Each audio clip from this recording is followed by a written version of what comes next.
Assalamualaikum warahmatullahi wabarakatuh. Alhamdulillah wassalatu wassalamu ala Rasulillah wa ala alihi wa ashabihi wa wala ma ba'd. Kaum muslimin wal muslimat rahimakumullah.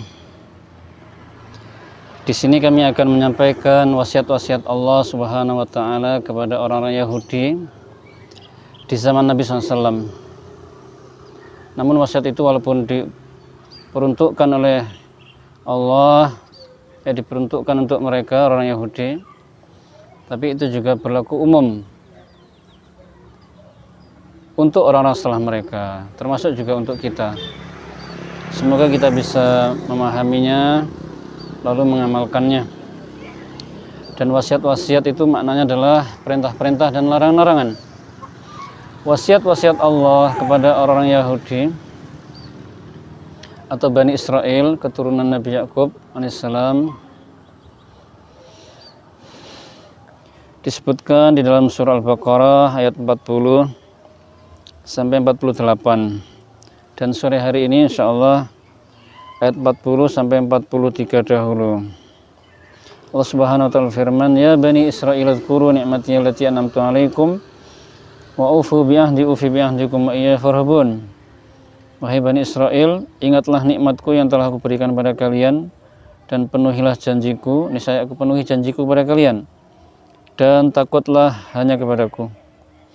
Di dalam ayat ini Allah Subhanahu wa taala memerintahkan Bani Israel, orang Yahudi di zaman Nabi, agar mengingat nikmat Allah dan mensyukurinya. Nikmat Allah yang diberikan kepada mereka sangat banyak, tidak terhitung. Terutama nikmat untuk Yahudi ini ketika Allah menyelamatkan mereka dari kejaran Fir'aun dan pasukannya. Lalu Fir'aun dan pasukannya ditenggelamkan ke Laut Merah dan mereka menyaksikan dengan mata kepala mereka sendiri. Kemudian nikmat diberi Taurat, diutusnya seorang nabi dan rasul, Nabi Musa, dan nabi-nabi yang sangat banyak itu diutus kepada mereka dari kalangan mereka.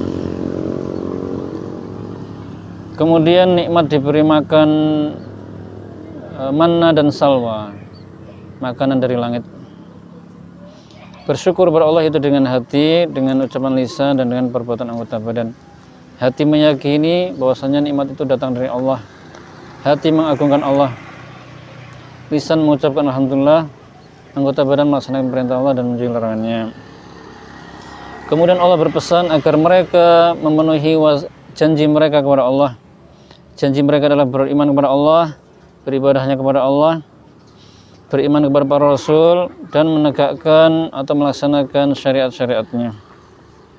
Balasannya adalah Allah akan memenuhi janjinya kepada mereka, yaitu la ukaffiranna ankum sayyi'atikum wa la udkhilannakum jannatin tajri min tahtiha al-anhar.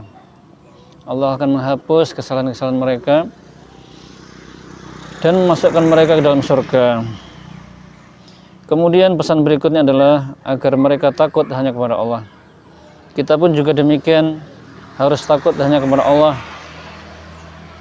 Dengan takut hanya kepada Allah itu akan mendorong kita untuk taat kepadanya. Kemudian pesan berikutnya, wa aminu bima anzaltu musaddiqan lima ma'akum wa la takunu awwala kafirin bihi wa la tusyru bi ayati tsamanan qalila wa fattaqun. Berimanlah kepada yang aku turunkan kepada kalian, yang membenarkan kitab yang ada pada kalian, dan janganlah kalian yang pertama kali menjadi kafir kepadanya, dan janganlah kalian menjual ayat-ayatku dengan harga yang murah, dan bertakwalah hanya kepadaku. Mereka diperintahkan oleh Allah untuk beriman kepada Al-Quran, yang Al-Quran itu membenarkan kitab yang ada pada mereka, yaitu Taurat.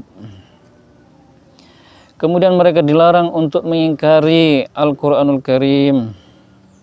Kemudian mereka dilarang menjual ayat-ayat Allah, yaitu Al-Quran, dengan harga yang murah, yaitu dunia.